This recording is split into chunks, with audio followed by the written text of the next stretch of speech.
Welcome to Wellness Wednesday. I'm Deborah. And I'm Rachel. It is a gloomy Wednesday. Let's see, it's rained how many days in a row? Oh, two? Since Monday at least. Yeah, so, we're kind of converting back to canoes, boats, whatever you need to do. But I think we're supposed to get some more tomorrow and possibly Friday. Woohoo! Says no one. So, what do we have? Ark. We need an ark. We need to build that ark and go ahead and just get our reservations made. Yeah. So, we're in a new year. We're at the end of January. Lived through an ice storm. Now we're living through the floods. The great floods. The great floods. Watch out for those potholes. I think they're Apparently severe. They are bad. Highway 59, is that correct? Think so. Towards Houston, they actually had to close it down because they had like 12 cars with flats because they'd hit a pothole. So anyway, the lovely weather has tested everybody's abilities. But we're back here again. No special guests today. Yeah, it's just us. Sorry. Just hanging with us two again. Yeah, the two. Yeah. Everybody's running behind because of the weather, and nobody wants to get out. He wants to hang out with us. Now we're reshuffling and making sure everybody's getting to catch back up with people after last week. So you're just stuck with us this week. But fun. We did think it was maybe a good time, since we're introducing you to different people, our social worker so far, our chaplain.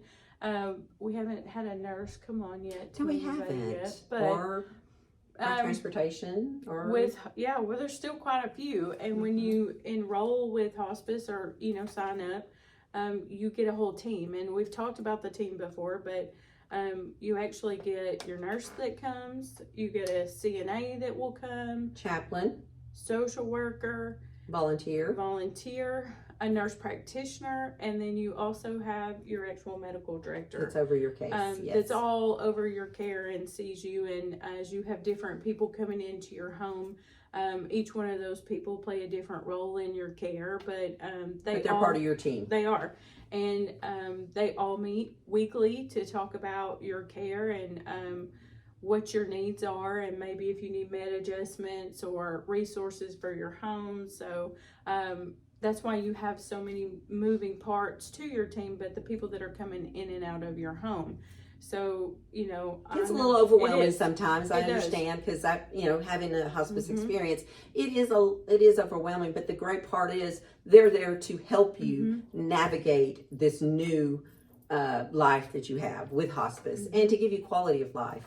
And it is very much overwhelming. And I always tell people, that first week, it's a lot, because everybody's going to be checking in with you, seeing, what your needs are, how they can help, because everybody's there eager, ready to hit the ground running with things that, see what they can do for you. Exactly. But at the end of the day, if after everybody has checked in with you and you're still not comfortable with all the disciplines actually coming into your home to see you, as far as hospice goes, the only required staff that has to go in and see you is a nurse, and that's it. That's correct. If you don't want the aide, you don't have to have the aide, but it also doesn't mean, if you don't want them now, that doesn't mean you can't have them later. You can always ask for it later, especially with aides, because I know a lot of times at first you're still, everybody's still getting used to everything, and you can have an aide up to 5 days a week, or you can have them as much as 1 day a week. So it's pretty much there to help you. They don't,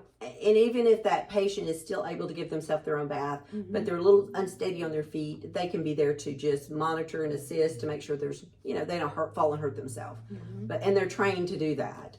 So yeah. And I'll also say it's a time when your hospice team is coming in providing care, and maybe you're the caregiver. Maybe you're the person looking after your loved one that has the hospice care. Use that time. When they're coming into your home to, visit with your loved one and assess them, use that time to go take get a that shower, get get some things done that you need done for yourself. I'll give you an example. I know when my dad went on hospice, it's before we actually hired somebody to come in and stay with my parents, and I was working from home for a little while.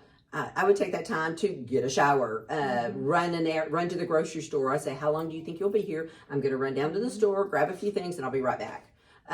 Because, and sometimes you can leave. I mean, we're not saying you have to stay in the home, but it just gave me peace of mind that somebody was in the home. So just for that little bit, through the weekdays, if you have been there all day long and your hospice team is coming in, use that. Even if it's sit down and have a cup of coffee without having put your feet up and enjoy a moment of, because I mean, I like I said, living through the experience, my parents always called me Debbie, which I don't know where that came from, but anyway, I heard my name a lot. Debbie Ann, come here. So it was nice to have a moment of, oh, they're not going to call Debbie Ann right now. Somebody else is going to get that. Because we all know it's stressful being a caregiver. It's overwhelming. And sometimes, majority of the time, the caregiver actually ends up getting sick too. Caregiver burnout is a true thing. It really is. And your nurse practitioner, I talked about part of your team as a nurse practitioner, but your nurse practitioner kind of, a good way to look at it is they're there to see you after you come on service. They come after 90 days the first time. And then after that first 90 days, then they come every 60 days to see you. So that kind of still follows with, like, if you were still going to see your primary care doctor, and maybe in your mind, if you're having a hard time letting that idea go of going in to see your doctor on a regular basis, the nurse practitioner is actually there to recertify and say, yes, you're still hospice appropriate.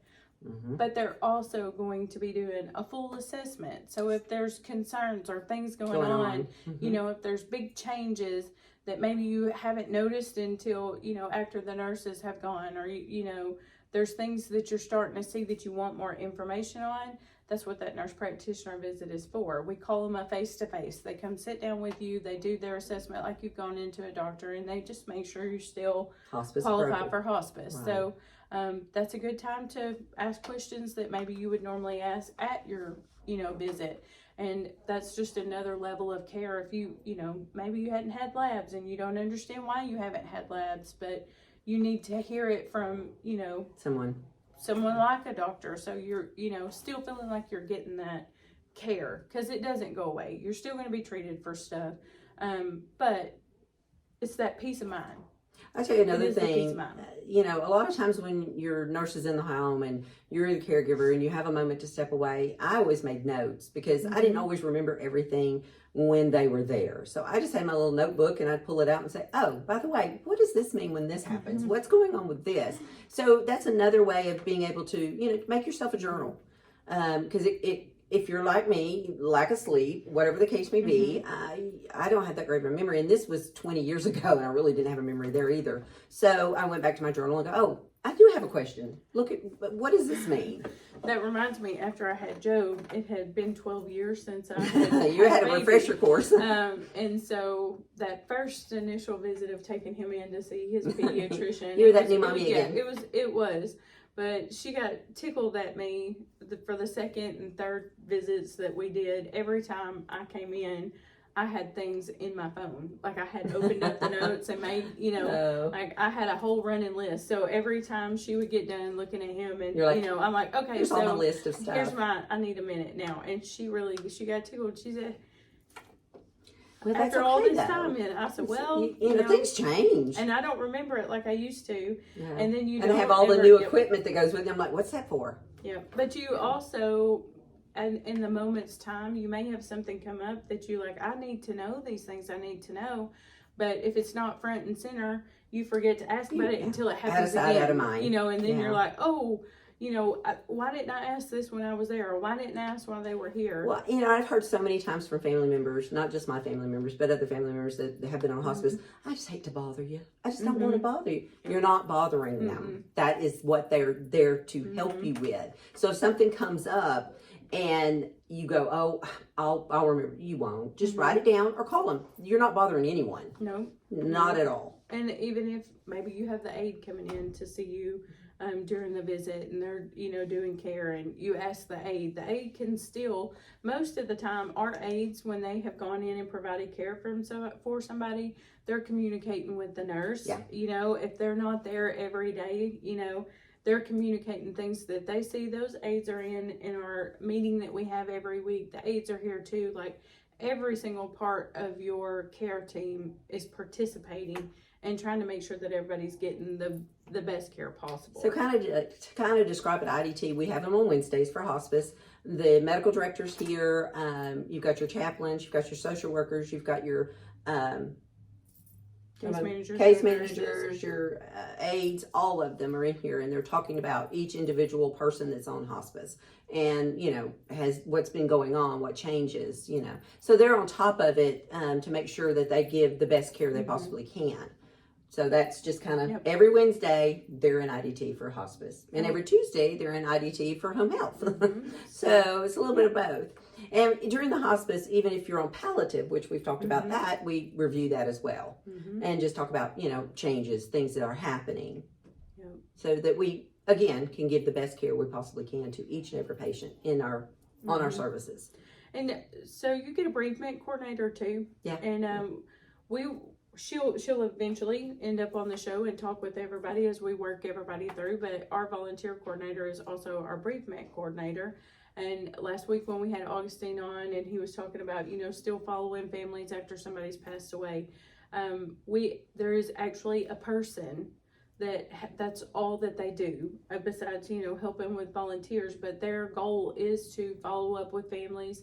And it starts before, like when a person comes on hospice. And I always tell people, don't be alarmed when you go on to a hospice service and you have people reaching out to you about funeral arrangements and plans and those types of things, because yes, we know that hospice is for life-limiting illnesses. We know that. We know at some point in time everybody's going to go. But we all need to have that discussion, even if you're not on hospice. We're not sitting down with you and saying, let us get you on hospice and get you right on out the door. No, doesn't work That's that not way. why they're reaching out to you. It's because if you're not prepared, you don't have plans. It's overwhelming. Bereavement starts before we're ever gone. And so she will, reach out with you, help you, put you in connection with people to make arrangements if you don't have those things. And if then you're not comfortable with it, she kind of walks you through the process of that as well. But then after, somebody passes, she checks in with you. She will be checking in with you up to a year. Multiple times. Yes, I think actually ours is 18 months that she'll follow behind to, just check in. She does grief counseling here at our office. There's people here today that, I've been with Retreat a little over a year now, and we had a patient pass away not long after I started, and that family is still coming and talking with her on a weekly basis. Now, that's not to say you have to do that. That's your choice. Again, if you don't want the bereavement, you do not have to have it. It will it's part of it. All you have to do is decline. So I was watching The Crown last night, and it was actually about the Queen. She planned her whole funeral. Parliament made her plan her funeral, which I thought, oh, this is so strange. So when I was in college, my psychology class that I had to take, our professor made us write our own obituary. I've done that before. That's kind of... And it was, and she was very particular. Like, you couldn't say you died of natural causes. You had to say specifically what how you passed away. And you had to list like your family members that were left, your whole, like it was a whole life story basically, but you had to say what your accomplishments were and all the things that you had done. So, we do things like that over at our inpatient unit, for people, if you want to plan your thing and, you're not comfortable talking with your family. We've had, a few people come in that, when they came into the unit, they were still kind of alert and with us, and we knew we were days away from not being there, and their family would come in, and we call it's a living funeral is kind of what you call it. If there's things that you want to say or be said, things like that, that's your time to do it. I mean, it is. Well, I've already planned mine. I don't even, it's good. Yeah. I'm going to have a video playing, and I'm going to be up there talking, and we're just going to have a good time. Yeah. So I've already told my husband, because when are you going to do this? I said, I'll know when I need to do it. I'll feel it. Yeah. And we're going to make the video. I'm going to walk you through the process. It'll be fun. We'll have a good time. We're not going to be crying. We're not going to be doing any of that. No. Because I know where I'm going, so I'm good with that. So, you just have to embrace where none of us are going to get out of this world alive. No. And I'm not trying to be morbid. I'm just being realistic. Be prepared. There's nothing wrong with it. No, Nothing wrong with it. and that's what your hospice team is there for. And hospice is very unpredictable. You tend to see A lot of times when you hear just in the community, oh, so-and-so's gone on hospice, or one of the things that I hear a lot is they've gone to hospice, and hospice is, it's lots of places, comes in your home. So, it can be a place, and we're thankful we have a place for it. But when you hear that, it's normally very sad. And, at a time, that something happens very unpredictable and you're not seeing that happen. But it's, that's the I just know when my idea mother behind it. Oh, they're on hospice. So you had that moment when my mother-in-law went on hospice. Oh my gosh, my husband's phone rang for 2 hours because she was on the phone telling her friends. As soon as they hang up with her, they would call him and go, "What do you mean she's on hospice? Is she dying?" And we're like, "She's hospice appropriate. This is to give her better care in the home." And once she got on hospice and realized what great care it was, she was telling everybody, "Get on hospice." I'm like, "Well, that's not how it works. Pump your brakes. We will figure this out." But no. You see, people will come on, a lot of times in their last few weeks of couple life. Weeks. But ideally, that's not how you want your hospice journey to look at all. You want it to look ahead of the game before you're in a... Prepare. Yes, you want to be ahead of the game. You want to be able to know, yes, I have this. I can't fix it anymore. Once we see that, we have increased trips to the hospital, having to go back and forth to the doctor more, lots of medication changes. You're still not feeling like those medication changes are working out for you. Right. Or, you're falling more, sleeping more. Maybe our appetite's not as great as what it was. There's several things that can be key things that we say, oh, it's maybe time to have that conversation. And, what's the worst that happens if you're not wanting to keep doing all the things and they come check and you're still not appropriate yet? A good person will follow up with you and be checking in with you, because if you truly are on that path, then, it's not going to be long until you do fit the criteria for it. But ideally, we want to see somebody come sooner rather than later. So the later's why everybody panics about hospice. It's like, because I've seen it too many times where they go, "Oh, they suggested mom and she's about to die." I'm like, that's because you've waited. It's a benefit that can actually benefit you if you use it when you're actually need it earlier. There's plenty of studies where people actually live longer. Clinically, 29 I know my mother-in-law did longer than somebody who had not come on to hospice. But it gives you so much in that one program, and everybody's hospice time looks different. I mean, I'm still following the Carters. They have put more things out this past week. They finally put out what he was on service for. He's still going. February will be a year. He has skin cancer that has spread, and he's going back and forth to the hospital and said, I'm tired of doing all these things. I don't want to do it anymore. He's still qualifying. When they go out to do his face-to-face assessments, he still meets. He has a terminal illness, life limiting. So that's what's he's been important. on almost a year now. So you just never know. But the whole goal, whether it's a year, 2 years, or 2 weeks, the whole goal is quality of life. You want to make your quality of life better and promote things. It's funny when you go out and talk with somebody about home health, and you hear the homebound status with home health a lot. There's certain things you can do, certain things you can't do that falls in the stuff. But with hospice, that goes away. I've had people working on hospice. Yeah, we would go to their office and do the hospice visit in their office. I won't ever forget, I went out to talk with somebody one time, and the only thing that she still got out and did was she went to the casino. My mother-in-law went to the casino on hospice. And she said, "Well, honey, I'm not doing it. If I can't go, I'm not doing it." I said, "No, my goal is to make sure you can go. Right. I we want you to do your normal life. Make sure you have everything you need in place so you can go." So, or vacations and trips. A lot of times people say, "Well, I still want to do all these things." Okay. It doesn't stop you from doing it. We promote that. We want that for you. We want you to be able to go and do and keep the quality of life that you can. The only thing hospice does change a little bit is your primary care physician. I just ran into this today. Found out somebody was on hospice that I signed up for home health. But but that doctor did not know, Mm-hmm. and they were still seeing their doctor. You can't do that exactly. Well, yeah, they have to agree to be your primary care doctor on hospice, but if they are a nurse practitioner, unfortunately, Medicare's not going to follow it that way unless the physician that's signing behind that nurse practitioner is willing to sign, that way. But if you want to be seen for things outside of what you're actually on hospice for, that's got to be a good communication between your primary care doctor and your medical director for hospice. And normally there's a card given that says, I'm currently on hospice and which hospice that you're on. Like my mother-in-law went to the eye doctor, still got a mammogram in their 90s, which we were baffled about that, but she wanted to go.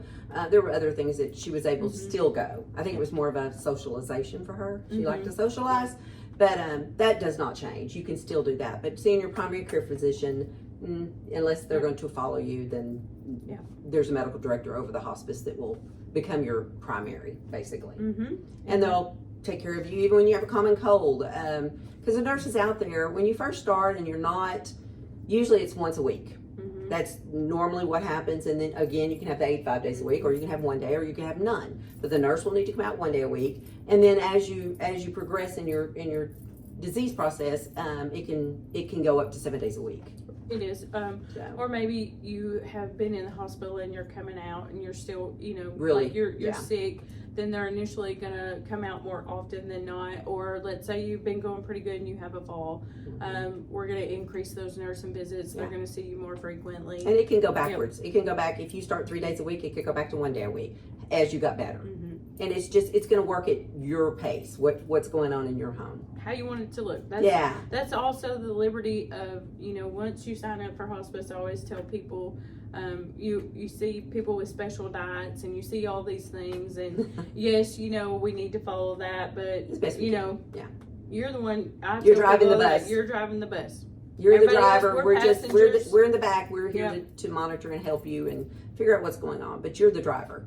Yep. So that just kind of explains the people that we have been, the employees that have been coming on and talking with everybody, so you kind of know where they fit in the retreat programs and how it works. Regina does see home health people. A lot of times she can go out if their insurance is okay with it, if somebody has questions or needs. So I had a home health referral recently that could not afford certain medicines, and she's going out to help her figure out how to get the medicines she needs within her income. So, and I think that's fabulous because sometimes it's, do I eat or do I take my medicine? Which one is it? So, which we've talked about. Don't get me on my soapbox about insurance and anyway. Or you see they can't take they can't afford their medicine, so they're not taking it, and things are out of control. And at some point, the broken system, the broken wheel, however they say it, for it to roll, it's got to be fixed somehow. And so, we're thankful we have everybody that can come together and pull, even if, Augustine, at any point in time, if, one of our home health patients called, and we've actually had people that have been on home health that have lost loved ones, while, it was unexpected, and our bereavement coordinator has, reached out to them and offered to help and navigate that for them. Augustine and our other chaplains have done the same thing. So, it really is. It's a team effort. Yeah, it is a team effort. And it's nice to, when something is brought up in any of our segments, meetings, whatever, the team pulls together. Like if somebody needs clothes, they all pull together. Somebody needs a ramp built. You'd be surprised how fast it can come together just because of a team of people working together. And another good thing about having so many different team members, on top of, yes, there's plenty of nurses, and most people are more comfortable having the same nurse come see them, or the same chaplain come see them, or the same aide. I always, I'm not a people-y person. I'm not. No. And personalities are not always, they're not always compatible. It takes all kinds to make up this world we live in. It does. And, if you have somebody come out that you think is Yeah. not your cup of tea, or if you're not a sunshine and rainbow and you've got We do have Rainbow those Bright nurses. rolling in, We do have those nurses. happy and spreading sunshine, Oh, yeah. Glitter everywhere. that can change. That can easily we can be fit changed, it. and We that is got not, to fit. that's not at all something that causes a problem, because everybody has a different personality. Yeah. We all work better or more comfortable with personalities. Sometimes I say, for me, things that are awkward that shouldn't be are, like getting my hair done. So if I go sit down and get my hair done, I look around and I see all these other people. They're chatty Cathy's, they're talking, they're having She's whole over on her phone going like conversations, this. and I'm either on my phone or I'm falling asleep. And it's the same thing like if I go to a nail salon and get my nails done. I see all these people chatting it up and I'm silent. Like I am dozing a lot of times, falling asleep, and I always feel bad. And I'm like, I think they probably think I'm rude, but I'm not.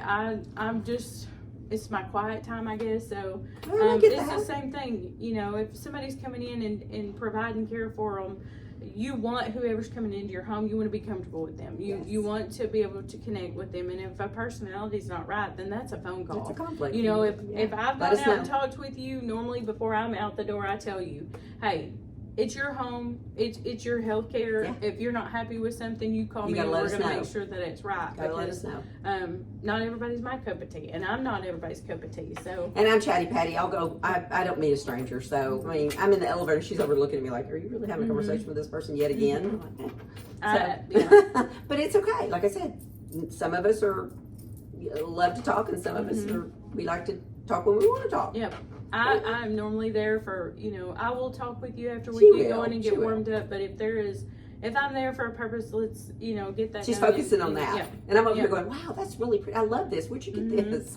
And then we get into it. So, yeah. It's not so much like that though. If I'm like shopping or something, then you'll meet it. Yeah, and like I'm not on a mission. If I'm in search of something, I am. But then I'm easily distracted by the I'm other a squirrel. things. I just like what? Yeah, I can end up in wrong area of the La La store Land for the out there. things that I needed, or I have a bad habit of I go in for one thing And come out with 20? Yeah, because I feel like if I go into like Target or Walmart or I need to see the whole store. I don't need to just get what I need to get. I need to see the whole store because something might have changed from the last time I was there. So that's not me. Not me. I come in there, I'm like, oh God, I got to get out of here. I just, no. Now I'll sit online and shop all day long, and I have 50 packages at the front door that I have to get home before my husband gets to it because he's like, And then the other day I get a package and he brings it in and I go, what's that? He goes, it has your name on it. I go, I ordered something? He goes, it was a pair of shoes I ordered like 2 months ago. I didn't even remember it. I'm like, oh, yeah, I like those shoes. He goes, to go with how many pairs are in the closet? Leave me alone. It's okay. It'll be all right. It's like a little bit of goodness at the end of the day. That's come home and find a package. Yeah, like it's look, somebody surprised me with a package. Give me my name. Yep, it's exciting. It's like Christmas. All over you. Yeah. He's like, yeah, right. And then my daughter during the holidays sent all her packages to my house. I was really getting upset because she was getting a lot more packages at my house than I was. And I'm like, and she was getting you all excited for nothing. Like yes. I mean, I actually sent her a text that said, your friendly delivery mail lady will be bringing a package. We do like, tips or whatever. Yeah, she didn't find that funny. Well, I see a package, I come home and I'm like, oh, what do I have? And then if it's my husband's name, I'm like, you got a package. Wah, wah, wah. Yeah. I don't want to see that. Quit ordering. Get my excitement up. But we still, it may be gloomy out right now, but there are exciting things coming up. Oh my, yes. This week is Activity Directors Week in the nursing home, so happy Activity Directors Week. I will be out seeing some of you tomorrow, I promise. It's just taking me a little bit this week. The rain's kind of stopped me on a couple of days. So, but yeah, happy Activity Directors. Y'all do a lot in the nursing homes, keeping those residents busy and happy. They look forward. I know they look. That's forward a hard to job. those things. That's a hard job. It is because you're pulling it together on a budget. So a very short budget. And then we have Mardi Gras parade coming up. Oh yeah, February 10th. We will be there. We'll have a float. I placed my king cake order this week. Elizabeth over at the Flower Room brings them back from Shreveport, Tubbs. They're Tubbs king cakes, and made sure I might have ordered 2, so make sure I have that officially covered. And then Valentine's Day will be coming up the week yes. after that. Yes. So here's your reminder again. Make What sure else? that you are working on those Valentine's Day gifts. Cause Yeah, I was going to do another arrangement today, but I just kind of, today got away from me. Mhm. So maybe I'll do another tutorial on that next week on another cheap way of doing that, guys. Mhm. That you don't have to break the bank to give a pretty or economical Mhm. flower arrangement. Candles. We always like Oh my candles. gosh, yes. Chocolate is always good. You can't ever go wrong with chocolate. Trying to think. Oh, Taste and Seek here in Texarkana. Oh, yeah. If you are, a local, Taste and Seek does some really good Valentine's Day treats. And Like guys, they do the chocolate covered strawberries, Oh, yeah, and I do yes, that. they do some good ones. guys, women love to get their toes and nails done. Mhm. I know I love to get my feet Yep. rubbed, so that's a great Valentine's Yeah, you gift can't go cards. wrong with Can't that go wrong with either. that. Just spending quality time with your loved one, Mhm. your spouse. Yeah, I don't recommend a restaurant. Oh, not on 'cause- Valentine's. No, No. that's never a good idea. Maybe before, the day before, the day Yeah. after, something like that. Spend But I time at don't home. recommend going on Valentine's No. Day. We did that when my parents were still alive, and Mhm. that didn't go well. Yeah. Because we took all my siblings and my parents, and I'm one of 6, so we had a. I'm like, why did we do And I this? don't have a kid that I have to do like Valentine's for the school. Not anymore. Yeah, not yet. Not yet. We're not there yet. But I ended up, like, when I was looking for some other things, they really cheat the system now. Yeah, they do. Like, they make things too easy Yeah, the for Valentine's. parents don't have to work at it anymore. It's No. already there, made It up. And is. there's a sucker in it. I'm Yes, like, it really? is. Back when my daughter Mhm. was young, I'm like, I'd spend half the night getting her little stuff ready for her class. I'm like, oh my god. And they've gotten really creative with Mhm. this now, and it's so like, you buy the whole kit, all you literally, like, it even gets down to all you have to do is put a sticker on it. Wow. Like, you can order it with the names already on it, all you have to do is Wow. take it off and put it on there. I said, this is cheating the system. That is. But think of it this time also, if you are looking to volunteer with anything, Mhm. we do have a volunteer coordinator that would love to have you volunteer. Some of the things that they do, like help in nursing homes. This is the time of year they love to receive Valentine's, letters. Find a pen pal, Mm-hmm. There's all kinds of stuff out there that you can help with. There But is. Valentine's, it would be sweet to give a Valentine to someone. I have a couple of residents that I go and see and take for different holidays, Mhm. and makes their day. Yeah, But that's it does. something to do to bring a smile to someone's face, even on this gloomy Wednesday afternoon. Yeah, and it's not going away. I'm tired of the rain. Really, really am. It's kind of It just is. It's Depressing. depressing. You go from snow, not really snow, not It was sun more snow, ice, slush. sleet, It was slush. to now free this. slush. And like when I get out of my car, it's like a whole river at night. And then I get inside, and I'm always thankful that I have my umbrella. But this week, I have fought that sucker. I have too. And Ugh. you get to your car. It's great when you're going from the car to a building, but once you get from the Navigate. building to get back to your Navigate car, the car and like you umbrella. get the car door open, you sit down, umbrella's up, and then once you get it down, what do you do with it? Because you know what I do? It slings I water sling everywhere. water all Oh, no. over my person, in my front seat, and then when you go to get back out again, you again sling it back out. So Well, I'm gonna go ahead and tell something on myself yesterday, and that probably why I was in a horrible mood yesterday too, which I hope nobody noticed. But I was leaving here, and I had that lovely umbrella. I get in and the sucker opened up in the car. I've never. I'm like, I won't even go into what was said. Yeah. And everything in my car was wet. Everything. Well, my husband gathered. I'm embarrassed to say how many umbrellas I had in my car. But it's even worse that he goes and gathers them up for me on Sunday night. He was like, I'm going to get you an umbrella so you already Aw. have it covered when you're getting in the That's car in the morning. sweet. And I'm like, okay. They were all broken. What is it one about of them were umbrellas? They fall broken. apart. I don't know. But I had, and they were still in the car and I was still using them. Broken. So he pieced them back together so they were good. But yeah, I'm like, well, I got the umbrella, but There's nothing worse than trying to stay looking like you are not a wet, drowned dog, to just saying, and then it's cold on top of it. Ooh, yeah. So That's by the time I miserable. would get in my car and it would warm back up, and I Defrost was your starting to feet. feel like, oh, this is nice. I was already at the next place and You're it was like, time no, to get I'm back going to out. sit in I'm the like, car for just a minute. No, It never fails. You'll driving across town and the rain stops. And you're like, oh, good. I'm almost there. And you pull up, put it in park, and it comes a downpour. And you're like, really? You couldn't give me 10 more minutes to get in the building? Really? So there's nothing like being a marketer, business developer in the weather. But when we were talking about it being dark and gloomy, in April in Texarkana, there's the eclipse happening, and it's supposed to be completely dark. I've been seeing where Texarkana is doing a big deal. I don't know, it's during the day. Like, I now have something that I have to go research and look at. She's a research queen. One of the nurses was actually telling me she requested the day off because it's supposed to get dark. Like, she's going to use it's gonna be like vacation night day. during the day. And apparently it happens all over. It's so many. It has happened here before. It apparently happens every year. It just doesn't get dark in every single place, but it's going to. No, but it actually happened here. I can't remember what year it was because I'm like, yeah. I really thought, oh God, this is it. We're going in April this year.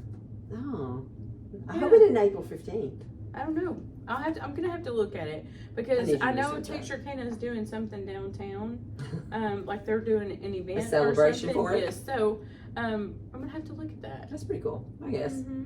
Depends on how dark it gets. Yeah, I couldn't live in Alaska. I couldn't either. Because I mean, it stays dark how many days of the year? Yeah, I couldn't. I mean, depression's got to be high there. I would sleep. And I couldn't work at night either because I couldn't. Yep, I would sleep. It would be bad. But we just go down that rabbit hole of things that we think about and talk about. Here we go. Yeah, I can get there quick. Yeah. But brighter days are coming. It's got to clear back off at some point. And I'm a cold weather person. I prefer cold weather versus hot. Like, any day of the week, I would rather layer more clothes on. You can't take off enough. No, you can't and take I off don't enough. like mosquitoes or ants or snakes, and all those things come with, hot weather in the summer, and especially in Texas. No. Well, the part I don't like is we really truly don't have seasons. Yeah. It goes from winter to summer. Yeah.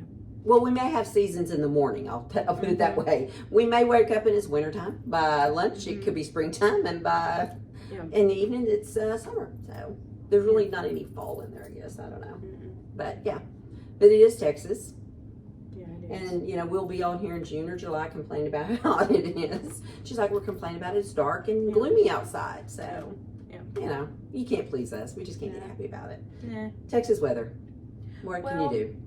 We will have somebody back next week. Promise you. If we have to bring them in here against their will. No, I'm kidding. They usually are very volunteer. They volunteer to do it. There's just been a lot going on. A lot of busy people. Yeah. A lot of things happening. Yeah. Retreats. Watch out. There's a lot happening. Trying to keep up with all of it's a lot, but at the end of the day, everybody's getting the best great care, best care, and we're constantly trying to evolve and keep everybody up to date on stuff, and